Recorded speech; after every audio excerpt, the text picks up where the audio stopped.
Pero, ito, on a related note, EL. Di ba kasi nga, nabanggit mo, merong frustration na lumalabas. At dahil nga dyan, may mga ibang bumubulong-bulong na. Dahil ang bagal daw ng kilos ng gobyerno ito, baka daw dapat palitan na lang. Ganito palang kaaga. So, lumabas ang mga nakaraang linggo, di ba? Ito mga rumor ng mga kuku, ganyan, mga hunta, di ba? Yung mga ilalagay. Anong tingin mo dito?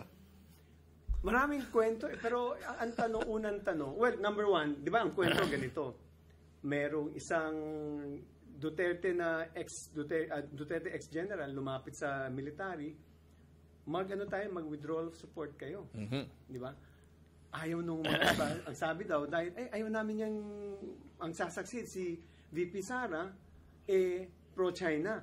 Ang military, very professional, sanay sila talagang pro-America naman tayo. They got trained with US weapons, US training, they're sent to the States to do training. So talagang ang orientation ng ating military is, number one, Western. Number two, they're very professional now. Ako, totoo yan.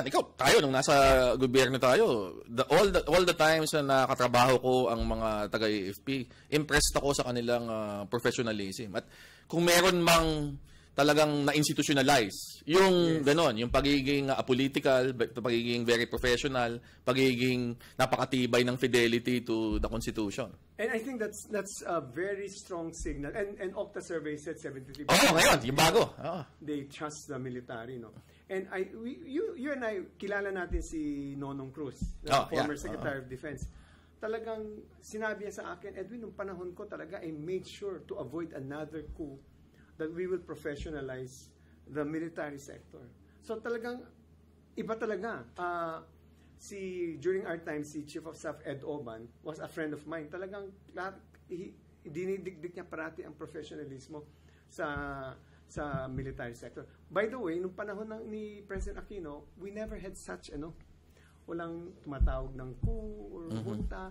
Itong problema ngayon, mas maingay ang pagsalita ng RevGov Oo. Di ba? Hindi kasi, binabanggit mo nga na frustration, di ba? Mayroon nga senador na nananawagan na mag-resign daw lahat yun nga lang, ayaw niyang mauna doon sa kanyang panawagan. Pero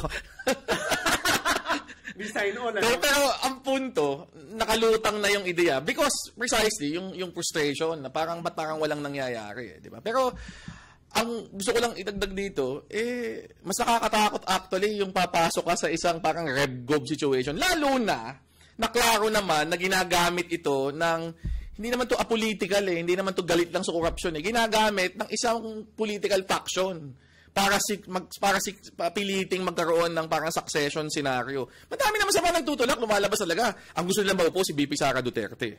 Oo nga. Ako naman. Meron pang third scenario, paalisin yung dalawa, si SP.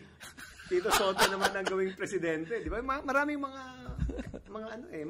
formulas Oo nga, pero but all this is medyo it's very counterproductive to a democratic system Totoo. Pero ako yung nag-reassure ako, yung mga nakausap namin halimbawa nung kampanya nung 2022. Madami diyan mga AFP officials or former AFP officials. Ang isang nag-strike talaga sa akin yung kanilang professionalism.